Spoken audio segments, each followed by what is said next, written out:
10년 만에 만났다는 김혜림 홍석천이 지난 일을 나누며 속 깊은 이야기를 털어놨다. 3월 19일 방송된 SBS 불타는 청춘 196회에서 김혜림은 새 친구 홍석천과 10년만 재회의 눈시울을 붉혔다. 새 친구로 등장한 마당발 홍석천을 불타는 청춘 멤버들이 모두 반기는 가운데 김혜림은 눈시울을 붉히며 가장 격한 반응을 보였다. 두 사람은 10년 정도 만나지 못했다고 김혜림은 홍석천의 근황을 물으며 새 친구 힌트에 등장했던 두 아이에 대해 물었고, 홍석천은 두 조카를 입양한 사실부터 말했다. 홍석천은 애들 해외 유학 보내고 큰딸이 들어와서 가게 일 도와주고 있다. 둘째는 이제 대학 들어간다고 말했고, 김혜림이 언제 입양한 거냐고 묻자 애들 초등학교 5학년 때다. 어릴 때부터 해외 내보냈더니 추억이 없더라. 여행 가고 그런 게 없어 아쉽다. 부쩍 커서 돌아와서라며 애들은 날 삼촌이라고 부른다. 엄마가 있으니까 라고 털어놨다. 이어 홍석천과 김혜림의 근황 토크는 식사 후 설거지로 이어졌다. 두 사람은 꼰대 테스트에 걸려 함께 설거지를 하게 됐고, 김혜림은 난 어머니 돌아가신 지 1년 좀 넘었다. 11년 정도 아프셨다. 그래서 힘들었다고 모친의 죽음을 전했다. 김혜림 모친은 전설적인 가수 겸 영화배우 나혜심 여사. 김혜림은 그래서 3년 정도 못 나오다가 딱 엄마 그렇게 하고 나서 나왔다. 누나 원래 밝았잖아. 엄마가 힘드니까 나도 지쳤었다. 주변 사람들하고도 멀어지고 엄마 보내고 나서 불타는 청춘에 나오니까 편하고 좋더라며. 엄마 아프실 때 여자 나이 38살이었다. 가시고 나니까 51살이 됐다. 지금 시간이 너무 소중하다고 말했다. 이에 홍석천은 나도 30살 때 커밍아웃 했잖아라며 옛 이야기를 꺼냈고, 김혜림은 누나가 제일 많이 울었다. 내가 너 붙잡고 혼냈던 거 기억나나? 내가 너무 속상해서 내가 왜 말했냐고 했던 거 기억하지? 라며 원래 뭐든지 처음 하는 사람이 힘든 거다.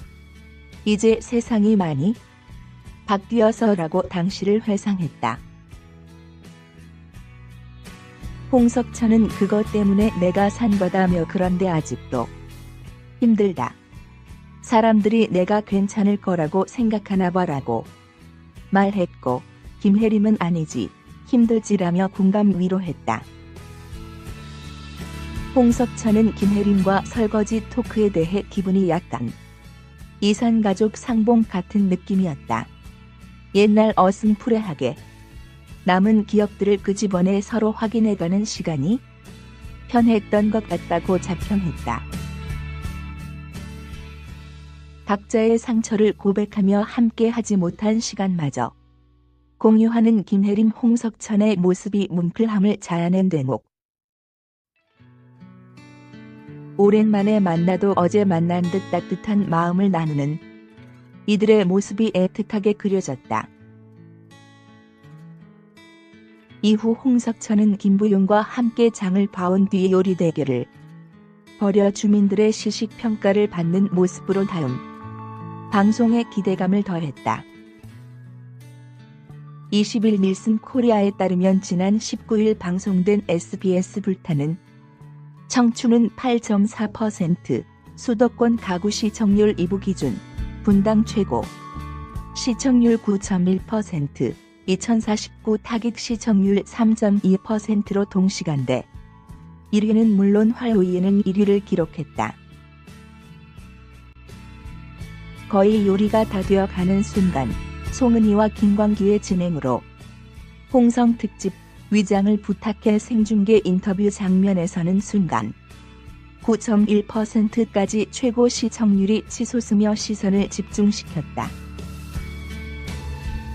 또한 주민평가단이 등장하면서 과연 김부영 팀의 주꾸미 베이컨과 홍석천 팀의 호이라이팍 대결에 승자가 누가 될지 궁금증을 증폭시켰다.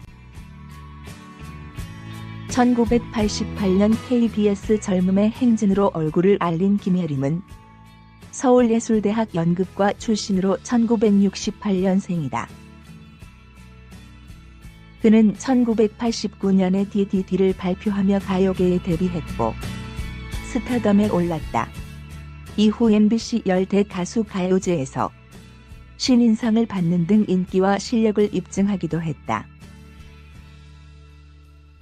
김혜림은 날 위한 이별, 이젠 떠나가 볼까 등의 수많은 히트곡을 남겼다. 특히 히트곡 날 위한 이별은 가수린 옥주현 등이 리메이크곡으로 발표해 꾸준한 인기를 얻었다.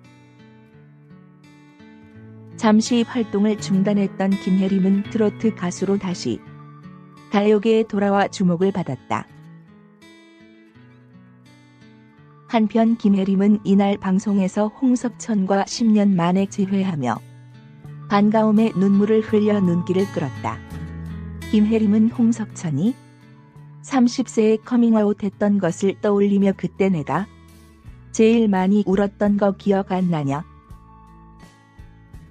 내가 너 혼내지 않았냐? 내가 그게 너무 속상하다.